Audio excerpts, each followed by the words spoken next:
बिस्मिल्लाहिर्रहमानिर्रहीम। MCQs जो कि हम सॉल्व कर रहे हैं। प्रॉब्लम नंबर 48 है कि let G be a cyclic group of order n generated by A, कि G एक साइक्लिक ग्रुप है जो A से जनरेट हो रहा है। तो हम इसे यूँ लिखेंगे G equal generated by A of order n। Group G का जो ऑर्डर है वो n है। अच्छा, ग्रुप G का जो ऑर्डर है वही उसके जनरेटर का ऑर्डर भी होता है, यानी group G order is equal to n, that is equal to order of A। तो हमें यहाँ ये पता है कि A का ऑर्डर n है। अब हमें चाहिए A पावर K का ऑर्डर। तो रूल ये होता है कि order of A power K is equal to order of A divided by GCD of order of A and the new power of A mean K। तो ये equal होगा order of A जो कि n है, n divided by GCD of order of A जो कि n है और k। तो हम ये कह सकते हैं कि order of A power k is equal to n over GCD of n and k। Option C is right. Next number 59, let G be a cyclic group of order 24 generated by A, कि G जो कि generate हो रहा है A से और G का जो ऑर्डर है वो 24 है। अगर G का ऑर्डर 24 है तो इट मीन A का ऑर्डर भी 24 है, क्योंकि साइक्लिक ग्रुप का ऑर्डर और उसके जनरेटर का ऑर्डर सेम होता है। वो हमें चाहिए ऑर्डर ऑफ A पावर 10। तो ये रूल जो अभी हम देख चुके हैं कि order of A power K is equal to n over GCD of n and K। तो इस फार्मूला को यूज़ करते हुए हम लिखेंगे order of A power 10 is equal to order of A जो कि 24 है divided by GCD of 10 and 24 n and K, या 24 एंड 10। तो ये इक्वल होगा 24 डिवाइडेड बाय 10 और 24 का GCD 2 होता है, तो ये इक्वल होगा 12 के, जो कि यहाँ ऑप्शन नहीं लिखा गया तो हम अलग से बता देते हैं कि इसका ऑर्डर 12 है। ओके, नेक्स्ट नंबर 60, जिसमें H and K be two finite subgroups of a group G। H और K दो फाइनाइट ग्रुप हैं whose orders are relatively prime, के ऑर्डर ऑफ H और ऑर्डर ऑफ K, इन दोनों का जो GCD है वो 1 है। यानी एक ऐसा नंबर जो H और K दोनों को डिवाइड करता है वो 1 है, यानी पॉजिटिव इंटीजर जो ऑर्डर ऑफ H और ऑर्डर ऑफ K दोनों को डिवाइड करता हो वो 1 है। अब हमें बात करनी है कि what is H intersection K, कि इनमें से H इंटरसेक्शन K कौन सा ग्रुप है। तो देखिए कि H इंटरसेक्शन K सब ग्रुप होता है H का, इसी तरह H इंटरसेक्शन K सब ग्रुप होता है K का। अगर ये इन दोनों का सब ग्रुप होता है तो लेग्रांज थ्योरम हमें ये बताता है कि H इंटरसेक्शन K का जो ऑर्डर है वो डिवाइड करना चाहिए ऑर्डर ऑफ H को, और order of H intersection K must divide order of K। तो ऐसा कौन सा नंबर है जो इन दोनों को डिवाइड करता है, ऑर्डर ऑफ H को भी और ऑर्डर ऑफ K को भी। तो वो सिर्फ और सिर्फ 1 है। तो यहाँ से हम ये कह सकते हैं कि order of H intersection K is equal to 1। और अगर एक ऐसा ग्रुप जिसका ऑर्डर 1 हो वो जस्ट आइडेंटिटी होता है, तो हम ये कह सकते हैं कि H intersection K consist only identity. So option D is right option. Number 61, let x be a non empty set, a bijective function f from x to x is called a dash on x। तो किसी भी एक set से उसी set की तरफ कोई भी बाइजेक्टिव फंक्शन ड्रा किया जाए तो उसको परमुटेशन भी कहा जाता है। आइसोमॉर्फिज्म हम इसलिए नहीं करें, आइसोमॉर्फिज्म एक बाइजेक्टिव फंक्शन तो होता है लेकिन उसके साथ साथ वो होमोमॉर्फिज्म भी होता है। Next number 62, the set of all permutations on a set x is denoted by. अब देखिए, अगर सेट S हो, एस एक्स लिखा जाता है all permutations on a set x, यानी S X mean all those functions f from x to x such that f is bijective, यानी set x से x की तरफ तमाम बाइजेक्टिव फंक्शंस की जो कलेक्शन है उस कलेक्शन को एस एक्स से डिनोट किया जाता है। और अगर इस x में n एलिमेंट्स हों, if cardinality of x is equal to n, then फिर हम एस एक्स को यूं भी लिख सकते हैं, S X equal S N. Problem number 63, the set S N is a group under the operation of dash of permutations. तो permutations basically functions हैं, तो फंक्शंस की कलेक्शन यहाँ पर जो ग्रुप फॉर्म करेगी वो with respect to composition of functions है कि दो परमुटेशंस ली जाएं f1 और f2 तो उनको कंपोज किया जाएगा, अंडर एडिशन नहीं, सब्ट्रैक्शन भी नहीं और मल्टीप्लिकेशन भी ये ग्रुप फॉर्म नहीं करते। Next number 64, the order of symmetric group of degree n। Symmetric group of degree n यही ग्रुप है Sn और इसका जो ऑर्डर है वो होता है n फैक्टोरियल। कि फॉर एग्जांपल सेट में अगर 3 एलिमेंट्स हों तो 3 एलिमेंट वाले सेट पर परमुटेशंस की जो तादाद है वो इक्वल होती है 3 फैक्टोरियल मीन 6। तो हम इन जनरल कह सकते हैं कि the order of symmetric group of degree n is n factorial. Degree n और ऑर्डर को मिक्स ना किया जाए। डिग्री n से मुराद यह है कि जिस सेट पर हम परमुटेशंस ले रहे हैं उस सेट में n एलिमेंट्स हैं और टोटल जो परमुटेशंस की तादाद होगी वो n फैक्टोरियल होगी। Number 65, composition of permutations is not. अब देखिए कंपोजिशन Sn जो है वो विद रिस्पेक्ट टू कंपोजिशन एक ग्रुप फॉर्म करता है। अगर ये ग्रुप फॉर्म करता है तो इसका मतलब एसोसिएटिव भी है, बाइनरी ऑपरेशन क्लोज भी है, लेकिन कम्यूटेटिव होना ज़रूरी नहीं होता। तो यहाँ ऑप्शन सी है, आप कोई सी दो परमुटेशंस ले लें, बल्कि ये प्रॉब्लम नंबर 66 में जैसे ये दो परमुटेशंस ली गई हैं F1 और F2, F1 कंपोजिशन F2 और F2 कंपोजिशन F1, इन दोनों के आंसर डिफरेंट होंगे। तो प्रॉब्लम नंबर 66 में हमें कहा गया कि F1 कंपोजिशन F2 फाइंड करें।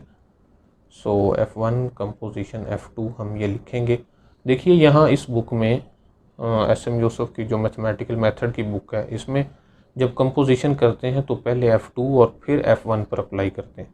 तो यहाँ से देखिए कि 1 2 3, 1 का इमेज हम F2 से स्टार्ट करेंगे। 1 का इमेज यहाँ 3 है और यहाँ 3 का इमेज 2 है, तो हम यहाँ लिखेंगे 1 का इमेज 2 है। यहाँ 2 का इमेज 1 है और 1 का इमेज 1 है, सो 2 इमेज 1। और यहाँ 3 का इमेज 2 है जबकि 2 का इमेज 3 है, तो यहाँ हम लिखेंगे इमेज ऑफ 3 इज़ 3। तो ये रहा F1 कंपोजिशन F2 जो कि ऑप्शन सी है। प्रॉब्लम नंबर 65 में अभी हम बात कर चुके हैं कि ये जो प्रोडक्ट है ये कम्यूटेटिव नहीं होता। तो देखते हैं ज़रा इसी बात को हम वेरीफाई कर लेते हैं कि F2 कंपोजिशन F1 किसके इक्वल है।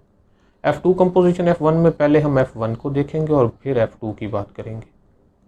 F1 में 1 का इमेज 1 है और फिर 1 का इमेज 3 है, सो 1 इमेज 3, 2 का इमेज 3 और 3 का इमेज 2 और 3 image 2, 2 image 1।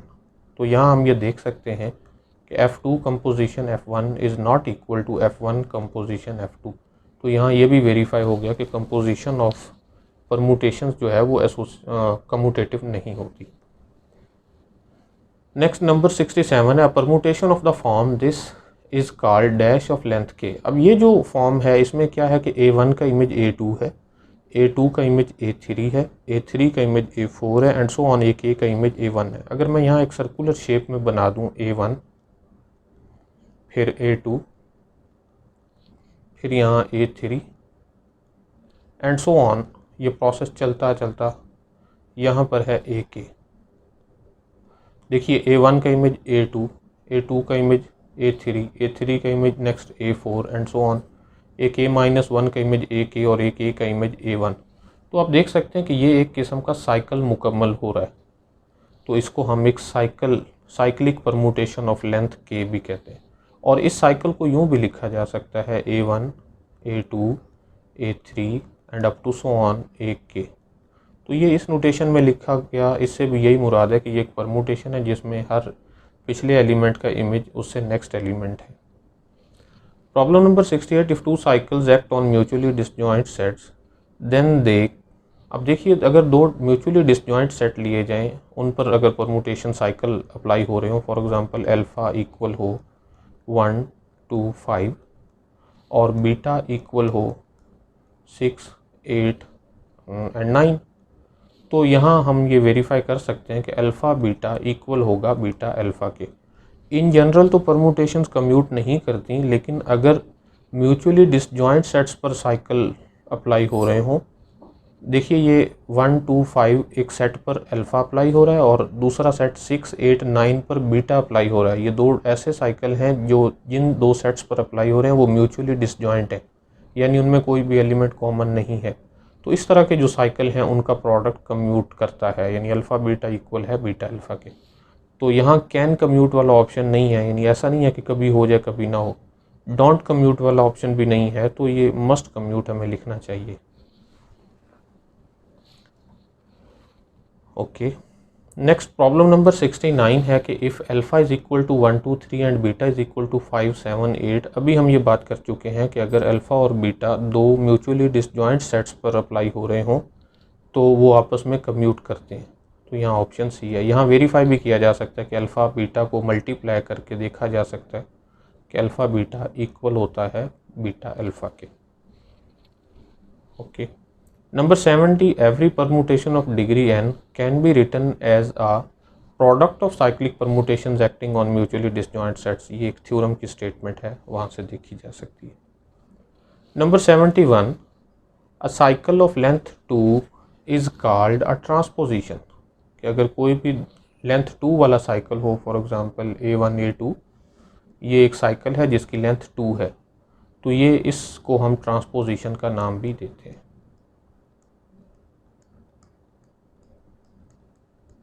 Okay, next number 72, every cyclic permutation can be expressed as a product of transposition. देखिए हमारे पास कोई भी साइकिल हो तो उस साइकिल को प्रोडक्ट ऑफ ट्रांसपोजिशन लिखा जा सकता है। देखिए अगर हमारे पास साइकिल हो A1 A2 A3 और A4, तो इसको इस तरह से लिखा जा सकता है A1 A2 A1 A3 and A1 A4।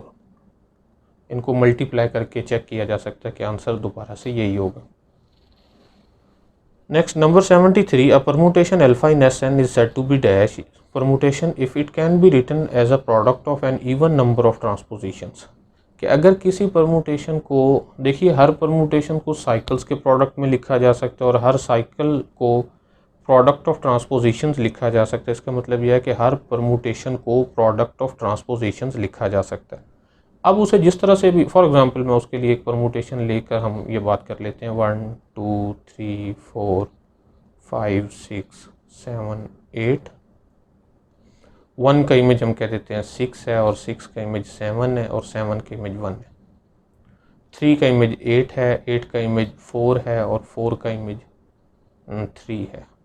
5 का इमेज 2 है और 2 का इमेज 5 है। अगर ऐसा हो तो हम इसको यूँ लिख सकते हैं 1 इमेज 6 इमेज 7 7 इमेज 1। इसको यहाँ क्लोज कर देंगे। नेक्स्ट 2 का इमेज 5 और 5 का इमेज 2 है, इसको यहाँ क्लोज करेंगे। नेक्स्ट 3 का इमेज 8 है और 8 का इमेज 4 है, 4 का इमेज फिर से 3 है। तो ये देखिए कि इस परमुटेशन अल्फ़ा को हमने प्रोडक्ट ऑफ साइकिल्स लिखा। अब हम पहले ये बात कर चुके हैं कि every cycle can be expressed as a product of transpositions. तो 1 6 7 को हम लिखेंगे 1 6 1 7, फिर ये 2 5 अकेला ट्रांसपोजिशन ही है, 3 8 एंड 3 4। तो हमने देखा कि हर परमुटेशन को प्रोडक्ट ऑफ ट्रांसपोजिशंस लिखा जा सकता है। अब ज़रा हम काउंट करें कि ये टोटल कितनी ट्रांसपोजिशंस हैं। सो 1 2 3 4 एंड 5, तो टोटल 5 ट्रांसपोजिशंस के प्रोडक्ट में लिखा गया। तो हम ये कहेंगे कि ये वाली जो परमुटेशन है ये ऑड परमुटेशन है। किसी भी परमुटेशन को जब ट्रांसपोजिशंस के प्रोडक्ट में लिखा जाएगा तो उन ट्रांसपोजिशंस की तादाद अगर इवन होगी तो फिर उस परमुटेशन को हम इवन परमुटेशन कहेंगे, अदरवाइज ऑड परमुटेशन कहेंगे। तो प्रॉब्लम में है कि permutation alpha in Sn is said to be dash permutation if it can be expressed as a product of an even number. क्योंकि वो इवन नंबर ऑफ ट्रांसपोजिशंस है तो वो परमुटेशन भी इवन परमुटेशन कहलाएगी। नेक्स्ट नंबर 74, तो उसमें यह है कि every transposition is an dash permutation. कि हर जो ट्रांसपोजिशन है वो डैश परमुटेशन। देखिए अगर एक ट्रांसपोजिशन है फॉर एग्जांपल 5 7, तो ये एक सिंगल ट्रांसपोजिशन है, यानी ये टोटल ट्रांसपोजिशंस 1 है, तो हम ये कह सकते हैं कि that is an odd permutation. तो आज यहीं पर ख़त्म करते हैं, नेक्स्ट लेक्चर में हम इसे आके स्टार्ट करेंगे।